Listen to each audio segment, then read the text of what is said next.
First word అండి eloquent. Eloquent అంటే అర్థం వచ్చేసి నిపుణంగా మాట్లాడటం లేదా క్లియర్గా మాట్లాడటం, చక్కగా రాయటం లేదా మాట్లాడటం అనేటటువంటి మీనింగ్లో ఉపయోగిస్తారండి. సో ఇంగ్లీష్లో మీనింగ్ వచ్చేసి fluent or persuasive in speaking or writing అని చెప్పేసి అంటారు. ఎగ్జాంపుల్ చూడండి, she made an eloquent appeal for action అని చెప్పేసి అన్నాడు. ఆమె ఎలా మాట్లాడిందంటే చక్కగా మాట్లాడింది, ఆమె చెప్పాలనుకున్న విషయాన్ని చక్కగా తెలియజేసింది అని చెప్పేసి అంటారనమాట. నెక్స్ట్ సెకండ్ వన్ అండి ఎగ్జిలరేట్. ఎగ్జిలరేట్ అంటే ఆనందభరితంగా ఉండటం అని చెప్పేసి అర్థం అండి. సో ఇంగ్లీష్లో మీనింగ్ చూసినట్లయితే to make someone feel extremely happy, excited and full of energy అని చెప్పేసి అంటాం. ఎగ్జాంపుల్ చెక్ చేసినట్లయితే she was exhilarated when she won an award అని చెప్పేసి అంటాం. ఆమె అవార్డు గెలిచినప్పుడు చాలా ఆనందభరితురాలైంది అని చెప్పేసి అంటాం. నెక్స్ట్ కాన్సన్ట్రేషన్ అండి. కాన్సన్ట్రేషన్ అంటే తెలుగులో మీనింగ్ వచ్చేసి కేంద్రీకరణ, దృష్టి కేంద్రీకరణ అని చెప్పేసి అంటాం. ఇంగ్లీష్లో మీనింగ్ చూసినట్లయితే the ability to direct all your effort and attention on one thing without thinking of other things అని చెప్పేసి అంటాం. ఓకే అండి, ఎగ్జాంపుల్ చూసినట్లయితే I find that yoga improves my power of concentration. So నేను నాలో గమనించినటువంటి విషయం ఏంటంటే యోగా నా దృష్టి కేంద్రీకరణ శక్తిని మెరుగుపరిచింది అనే విషయాన్ని గమనించాను యోగా చేయడం స్టార్ట్ చేసిన తర్వాత నుంచి అని చెప్పేసి అంటున్నారు ఇక్కడ. ఫోర్త్ వర్డ్ అండి థియోరిటికల్. థియోరిటికల్ అంటే సిద్ధాంతపరమైన అనే మీనింగ్లో ఉపయోగిస్తామండి. మీనింగ్ వచ్చేసి based on ideas that related to a subject, not the practical usage of that subject అని చెప్పేసి అంటారు.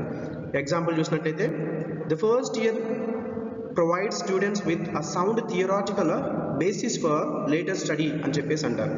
అంటే మొదటి సంవత్సరం విద్యార్థులకు భవిష్యత్ అధ్యయనానికి సిద్ధాంతపరమైనటువంటి మౌలికాలను అందిస్తుంది అని చెప్పేసి అంటారు. నెక్స్ట్ ఫిఫ్త్ వన్ అండి అక్లెయిమ్. అక్లెయిమ్ అంటే ప్రశంసించటము లేదా ఆహ్వానించడం అనేటటువంటి మీనింగ్లో ఉపయోగిస్తామండి. మీనింగ్ చూసినట్లయితే to praise or welcome somebody or something publicly అని చెప్పేసి అంటాం. సో ఎగ్జాంపుల్ ద్వారా చూడండి, this book has been widely acclaimed as a modern classic. ఈ పుస్తకాన్ని ఆధునిక క్లాసిక్గా ప్రశంసించడం జరిగింది అని చెప్పేసి అంటారు. నెక్స్ట్ అండి సిక్స్త్ వన్ క్యారెక్టర్. క్యారెక్టర్ అంటే వ్యక్తిత్వము లేదా గుణము అనే మీనింగ్లో ఉపయోగిస్తామండి. ఇంగ్లీష్లో మీనింగ్ చెక్ చేసినట్లయితే the mental and moral qualities distinctive to an individual అని చెప్పేసి అంటారు. ఎగ్జాంపుల్ ద్వారా ఒకసారి చెక్ చేస్తే writing reflects the character of a person like nothing else. రచనలు వ్యక్తి గుణాన్ని ప్రతిబింబిస్తాయి అని చెప్పేసి అంటున్నారండి ఇక్కడ. సెవెంత్ అండి కన్సీవ్. కన్సీవ్ అంటే అండి ఆలోచనలను రూపకల్పన చేయడాన్ని మనము కన్సీల్ అని చెప్పేసి అంటాం. ఇంగ్లీష్లో మీనింగ్ చూడండి, to form an idea, a plan etcetera in your mind. So example ద్వారా చెక్ చేస్తేనండి ఏమొస్తుంది, I find it hard to conceive that people are still treated so badly. అంటే ఏమంటున్నారండి, ప్రజలు ఇంకా ఈ విధంగా దుర్వ్యవహారానికి గురవుతున్నారు అని నమ్మటం కొంచెం కష్టంగా ఉంది, దురాచారాలకు గురవుతున్నారు అనేది కొంచెం కష్టంగా ఉంది అలాగనమాట. కాంగ్రిగేట్ అండి. కాంగ్రిగేట్ అనే పదాన్ని మనం తెలుగులో గుంపుగా సమీకరించుకోవడం అనే మీనింగ్లో ఉపయోగిస్తామండి. ఇంగ్లీష్లో వచ్చేసి to come together in a large group అని చెప్పేసి అంటాం. సో ఒక ఎగ్జాంపుల్ ద్వారా చూస్తే as she neared the village square she saw a crowd of people congregated there. ఆమె గ్రామ చౌరాస్తాకు చేరుకున్నప్పుడు ప్రజలు గుంపులుగా చేరుకున్నారు అని చెప్పేసి అంటున్నారు. నెక్స్ట్ అండి డిటారియేషన్. డిటారియేషన్ అంటే తెలుగులో క్షీణత అని చెప్పేసి అంటారండి. ఇంగ్లీష్లో మీనింగ్ చూసినట్లయితే the process or fact of becoming worse అని చెప్పేసి అంటాం. ఎగ్జాంపుల్ ద్వారా చెక్ చేస్తే we cannot allow continued deterioration of our production standards. మా ఉత్పత్తి ప్రమాణాల క్షీణతను అనుమతించలేము అని చెప్పేసి అంటున్నారండి ఈ సెంటెన్స్లో. నెక్స్ట్ అండి తర్వాత 10th వన్ వచ్చేసి బెస్టో. బెస్టో అంటే తెలుగులో మనం ఆప్యాయతగా లేదా గౌరవంగా అనేటటువంటి మీనింగ్లో ఉపయోగిస్తామండి. ఇంగ్లీష్లో to give something as honour or present అని చెప్పేసి అంటాం. ఎగ్జాంపుల్ ద్వారా చెక్ చేస్తే he was ever ready to take blame on himself and bestow praise on others.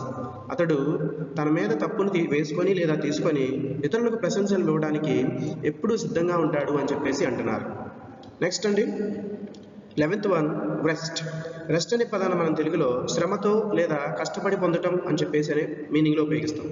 English meaning చూసినట్లయితే to get something with effort are difficulty అని చెప్పేసి అంటామండి.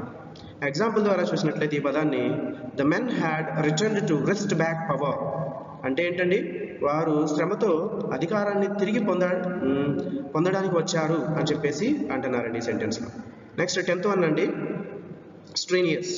స్ట్రెనియస్ అంటే తెలుగులో మనం ఏమంటాం, కఠినమైన శ్రమతో కూడిన అని చెప్పేసి అంటారు. ఇంగ్లీష్లో మీనింగ్ చూడండి, requiring or using great effort or exertion అని చెప్పేసి అంటారు.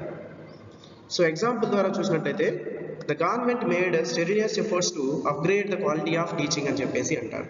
అంటే తెలుగులో అండి, ప్రభుత్వం బోధనా నాణ్యతను మెరుగుపరిచేందుకు కఠినమైన ప్రయత్నాలను చేసింది అని చెప్పేసి అంటున్నారండి ఇక్కడ. నెక్స్ట్ అండి, డైనమిక్స్. డైనమిక్స్ అంటే మీనింగ్ వచ్చేసి మనం తెలుగులో శక్తి లేదా చలనం సృష్టించే శక్తి అని చెప్పేసి అంటాము. ఇంగ్లీష్లో వచ్చేసరికి ఫోర్స్ దట్ ప్రొడ్యూసెస్ మూమెంట్ అని చెప్పేసి అంటాం. సో యూసేజ్లో చూసినట్లయితే this software is used for modelling atmospheric dynamics అని చెప్పేసి అంటారండి. అంటే ఈ సాఫ్ట్వేర్ వాతావరణ చలనశీలతను మోడలింగ్ చేయడానికి ఉపయోగిస్తారు అని చెప్పేసి అంటున్నారు. నెక్స్ట్ అండి, స్ట్రైట్ ఫార్వర్డ్. స్ట్రైట్ ఫార్వర్డ్ అంటే తెలుగులో మనం సులభంగా అర్థమయ్యే లేదా సాధారణమైన పద్ధతిలో మాట్లాడటము, విధంగా ఉండటము అనే మీనింగ్లో చెప్తాము. ఇంగ్లీష్లో మీనింగ్ వచ్చేసి easy to understand and simple అని చెప్పేసి అంటామండి. సో యూసేజ్ వచ్చేసి the instructions are fairly straightforward. ఆ సూచనలు ఎలా ఉన్నాయి అంటే చాలా సులభంగా అర్థమయ్యే విధంగా ఉన్నాయి అని చెప్పేసి అంటున్నారు. నెక్స్ట్ వ్యానిటీ అండి. వ్యానిటీ అనే పదాన్ని మనము తనకు సంబంధించిన అతిపెద్ద గర్వంగా చెప్తూ ఉంటాం అనమాట. ఇంగ్లీష్లో మీనింగ్ వచ్చేసి excessive pride in or admiration of one's own appearance or achievements అని చెప్పేసి అంటాం. యూసేజ్ ద్వారా చూస్తే our vanity is the constant enemy of our dignity. మన గర్వము మన ఆత్మగౌరవానికి శాశ్వత శత్రువు అని చెప్పేసి అంటాం అన్నమాట. నెక్స్ట్ అండి, 6th వన్, ట్రెడిషన్.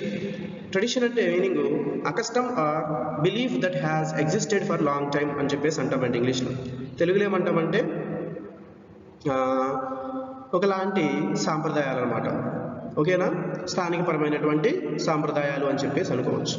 యూసేజ్లో చూస్తే మీకు అర్థమవుతుందండి, the old people in villages still observe the local traditions. గ్రామంలోని పెద్దలు ఇప్పటికీ స్థానిక సాంప్రదాయాల్ని పాటిస్తూ ఉన్నారు అని చెప్పేసి అంటారు. నెక్స్ట్ అండి, స్వేర్. స్వేర్ అంటే మీనింగ్ తెలుగులో వచ్చేసి ఆకస్మికంగా దిశను మార్చడం అని చెప్పేసి అంటాం.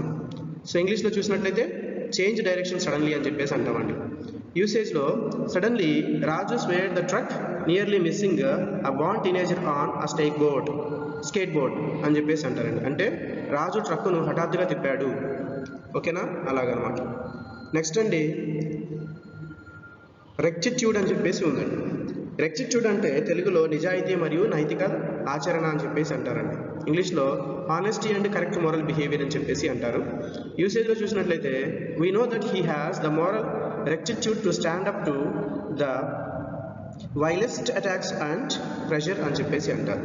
అంటే అతను తీవ్రమైన దాడులు మరియు ఒత్తిడికి ఎదురొడ్డి నిలిచి నైతిక విలువలను కలిగి ఉన్నాడు అని చెప్పడం జరిగిందనమాట.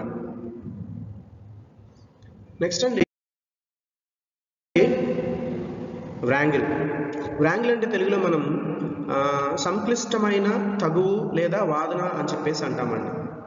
ఆ dispute or argument typically one that is long and complicated అని చెప్పేసి అంటారు. ఎగ్జాంపుల్ అండి, an insurance wrangle is holding up compensation payments. బీమా తగువు పరిహారం చెల్లింపులను నిలిపివేస్తుంది అని చెప్పేసి అంటున్నారు. తగువ అనమాట. నెక్స్ట్ అంటే సీజ్. సీజ్ అంటే వేగంగా పట్టుకోవడం అనొచ్చు, లేదా స్వాధీనం చేసుకోవడం అనొచ్చు, ఏదైనా అనొచ్చండి. To take something quickly and keep or hold it అని చెప్పేసి అంటాం ఇంగ్లీష్లో. యూసేజ్లో వచ్చేసరికి political instability helped the army to seize power అంటున్నారు. అంటే రాజకీయ అస్థిరత సైన్యానికి అధికారాన్ని స్వాధీనం చేసుకోవడంలో సహాయపడింది అని చెప్పేసి అంటున్నారండి. ఓకే.